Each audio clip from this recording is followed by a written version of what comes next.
Sri Kuberan TV நேயர்களுக்கு astro KS ஐயங்காரின் பணிவான நமஸ்காரங்கள். மாத பலன் விஸ்வாவசு வருஷம் வைகாசி மாதம் 15/6/2025 14/6/2025 வரலும் உண்டான காலகட்டம். இந்த மாதத்தினுடைய கோல்சாரம் அப்படின்னு எடுத்தோம்னா காலபுருஷ தத்துவத்தின் முதல் ராசியில் புதன், இரண்டாவது ராசியான ரிஷபத்தில் சூரியன், மூன்றாவது ராசி அப்படின்னு சொல்லக்கூடிய மிதுனத்தில் குரு பகவான் மாறிட்டார். அடுத்தது செவ்வாய் கடகத்தில் இருக்கார், நீச்சப்பட்டு போய் செவ்வாய் இருக்கார். கேது 5ஆம் இடம்னு சொல்லக்கூடிய சிம்மத்திலும், ராகு சனி காலபுருஷ தத்துவத்தின் 11ஆம் இடம் அப்படின்னு சொல்லக்கூடிய கும்பத்திலையும், மீனத்தில் சுக்கிரன் உச்சம் பெற்று போயும் இருக்கிறது இந்த மாதத்தினுடைய விசேஷம். இந்த மாதத்தில் பார்த்தோன்னா எல்லா கிரகங்களும் ராகு கேத்துக்குள்ளே அடப்பட்டு போகிறது. இது ஒரு பெரிய விஷயத்தை நம்ம முக்கியமாக பார்க்கணும். ஒன்று. ரெண்டாவது விஷயம் பார்த்தேன்னா கிரக மாளிகா யோகம்னு சொல்லக்கூடியது மாலை மாதிரி எல்லா கட்டங்களிலும், அதாவது கும்பத்திலிருந்து சிம்மம் வரலும் 6 கட்டங்களில், அதாவது 7 கட்டங்களில் பார்த்தீங்களேனால் உங்களுக்கு கிரகங்கள் இருக்குது சுற்றி. சந்திரனை நம்ம எடுக்காமையே எல்லா கிரகங்களும் இருக்குது, மாத கிரகங்கள் வருட கிரகங்கள்லாம் இருக்குது. ஸோ இது ஒரு நல்ல ஏற்றத்தை கொடுக்கும். இப்போ இந்த மாதத்தினுடைய பலன்கள் என்னன்றதையும் பார்க்கலாம். இந்த மாதத்தில் வரக்கூடிய கோள் மாற்றங்கள் என்னென்ன இருக்குது அப்படின்றத பார்ப்போம். இந்த மாதத்தில் பார்த்தேனால் புதன், அதாவது மாத கிரகத்தில் பார்த்தோம்னா புதன் அடுத்த நாளே 16ஆம் தேதியே 16/5/2025 அன்றைக்கே மேஷத்திலிருந்து ரிஷபத்துக்கு போயிடுறார். அதை தவிர இந்த மாத கடைசி அப்படின்னு சொல்லக்கூடியது 2/6/2025 middle of the Tamil month 2ஆம் தேதி 6ஆம் மாதத்தன்னைக்கு ரிஷபத்திலிருந்து மிதுனத்துக்கு போயிடுறார் புதன், ஆட்சி பெற்று போகிறார்.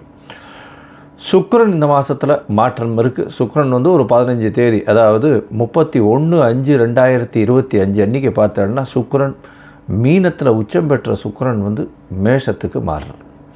செவ்வாய் நீச்சத்தில் இருக்கார். இந்த மாதத்தினுடைய கடைசியில், அதாவது கிட்டத்தட்ட 8/6/2025 ஒரு வாரம் முன்னாடி கடகத்திலிருந்து சிம்மத்துக்கு போகிறார், கேத்துவோடு சம்மந்தப்படுறார். இதுதான் இந்த மாதத்தினுடைய மாற்றங்கள். இந்த மாதத்தில் வரக்கூடிய விசேஷமான நாட்கள்னு பார்த்தோம்னா இந்த மாதத்தில் வைகாசி அமாவாசை நல்ல ஏற்றமான தினம், முன்னோர்களுக்கு திதி கொடுக்க வேண்டிய தினம், முன்னோர்களை பற்றி நினைக்க வேண்டிய தினம். வேறு எந்த ஒரு விஷயத்தையும் இந்த காலகட்டத்தில் எடுப்பது சரியல்ல. புதிய விஷயங்கள் ஏதாவது எடுக்கணும்னா இந்த காலகட்டம் சரி கிடையாது, அமாவாசை தாண்டி தான் எடுக்கணும்.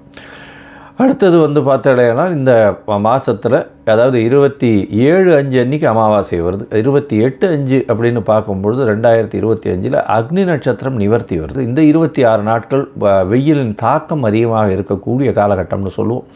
இந்த காலகட்டத்தில் முகூர்த்தங்கள்லாம் வைக்கிறதில்ல, சுப முகூர்த்தங்கள்லாம் பொதுவாகவே வைக்கிறதில்ல. வாஸ்து நாள் வருது, வாஸ்து கண்விழிக்கும் நாள் அப்படின்னு சொல்லக்கூடியது இந்த காலகட்டத்தில் வருது. அது 4/6/2025 அன்றைக்கி வருது.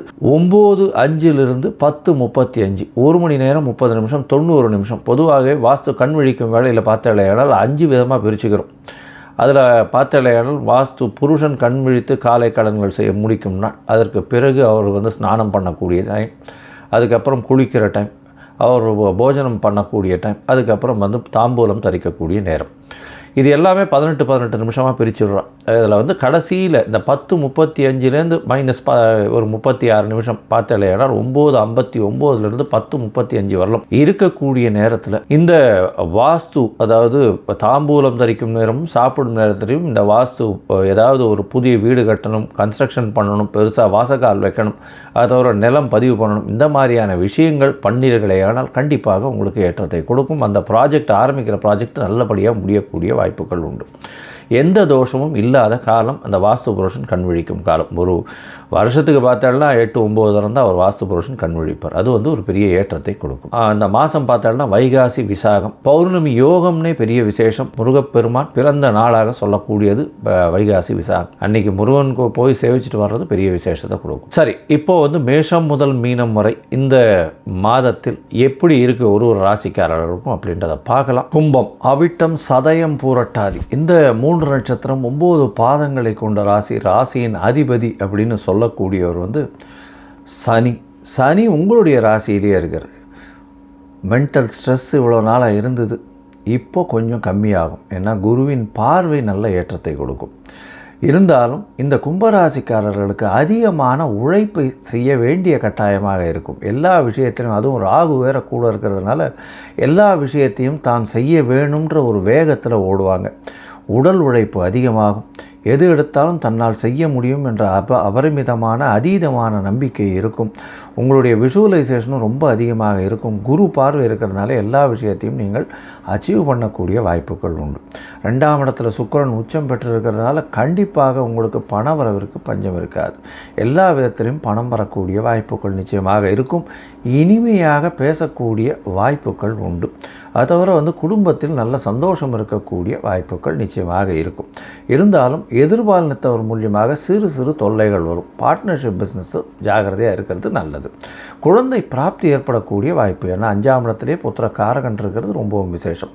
இந்த மாதத்தில் பார்த்தாலேனால் பொதுவாகவே மாத கிரகம்னு சொல்லக்கூடிய சூரியன், செவ்வாய், புதன் மற்றும் சுக்கிரன் இந்த 4 கிரகத்தினுடைய மாற்றத்தை வச்சு சொல்லுவோம். இந்த மாதத்தில் புதன் உங்களுடைய ராசிக்கு 3, 4, 5 இந்த 3 இடத்துக்கும் போகிறார். இது மேலே பார்த்தாங்கன்னா 5ஆம் அதிபதியும் 5ஆம் இடத்துல ஆட்சி பெற்று குரு புத்திர காரகனும் புத்திர ஸ்தானத்திலேயே போயிருந்து புத்திர ஸ்தானாதிபதியோடையே சேர்ந்து இருக்கிறது கண்டிப்பாக இவ்வளவு நாளாக குழந்தை பிராப்தி இல்லாமல் கஷ்டப்படுறவாளுக்கு நிச்சயமாக குழந்தை பிராப்தி ஏற்படக்கூடிய வாய்ப்பு மிகவும் அதிகமாக இருக்குது. அது தவிர பார்த்தீங்கன்னா உங்களுடைய ராசிக்கு கும்பராசிக்காரர்களுக்கு 4, 9ன்னு சொல்லக்கூடிய ஒரு கேந்திர கோணத்தின் அதிபதியான சனி, அதாவது சுக்கிரன் உங்களுக்கு ஒரு பெரிய ஏற்றத்தை கொடுக்க போகிறவர். அவர் உங்களுடைய ராசிக்கு 2ஆம் இடத்துல உச்சம் பெற்று போயிருக்கிறதுனால எந்த விஷயத்திலையும் வெற்றி பெறக்கூடிய, பேச்சினால் வெற்றி பெறக்கூடிய வாய்ப்புகள் உண்டு. குடும்பத்தில் நல்ல ஒரு அமைதி இருக்கும். அதோட 3ஆம் இடத்துக்கு போகும்போது ஆண் மலட்டுத்தன்மை நீங்கக்கூடிய வாய்ப்புகள் நிச்சயமாக இருக்கும். இளைய சகோதர சகோதரிகள் மூலியமாக நல்ல ஒரு ஏற்றம் கிடைக்கக்கூடிய வாய்ப்புகள் நிச்சயமாக உண்டு. உங்களுடைய ராசிக்கு பார்த்தாலேயானால் செவ்வாய் 6ஆம் இடத்துல போய் நீச்சமாறும். இந்த காலகட்டத்தில் நீங்கள் அதாவது போட்டி கீட்டி ஏதாவது இருந்ததுன்னா கொஞ்சம் பொறுமையாக இருக்கிறது ரொம்பவும் நல்லது. முயற்சிகள்லாம் சிறு அளவு கொஞ்சம் பின்னடைவே தங்கக்கூடிய வாய்ப்புகள் நிச்சயமாக இருக்கும். மொத்தத்தில் பார்த்தலையானால் இந்த கும்பராசிக்காரர்களுக்கு இல்லை ஏற்றமான காலம், குழந்தை பிராப்தி நிச்சயமாக உண்டு.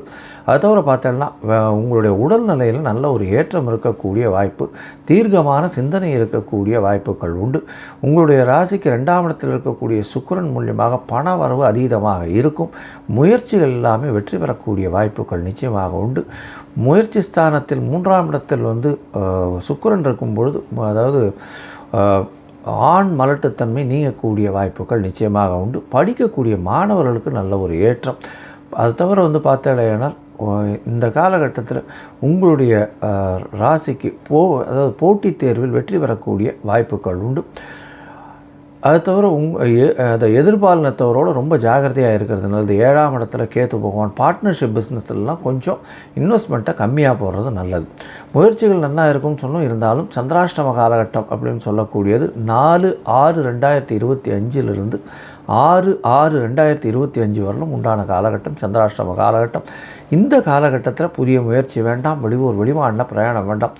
அருகில் இருக்கக்கூடிய இந்த இதில் பிள்ளையார் கோவிலுக்கு போயிட்டு உங்களால் முடிஞ்சதுன்னா ஒரு 5 குடம் தண்ணி வாங்கி கொடுத்துட்டு போங்க. சந்திராஷ்டமத்தின் தாக்கம் நிச்சயமாக குறையும். இந்த மாதம் நீங்கள் பிரத்யங்கரா தேவியை போய் வழிபடுவோம். பிரத்யங்கரா தேவியை வழிபடுறதன் மூலியமாக உங்களுக்கு எல்லா விதமான பிரச்சனைகளும், உங்கள் மீது இருக்கக்கூடிய திருஷ்டிகளும் போகக்கூடிய வாய்ப்புகள் மிகவும் அதிகமாக உண்டு. ஸ்ரீ குபேரன் டிவியை பார்த்தமைக்கு நன்றிகள். மேலும் இது போன்ற தகவல்களை தெரிந்து கொள்ள ஸ்ரீ குபேரன் டிவியை சப்ஸ்கிரைப் செய்யுங்கள். மறக்காமல் பெல் ஐக்கானை கிளிக் செய்யுங்கள்.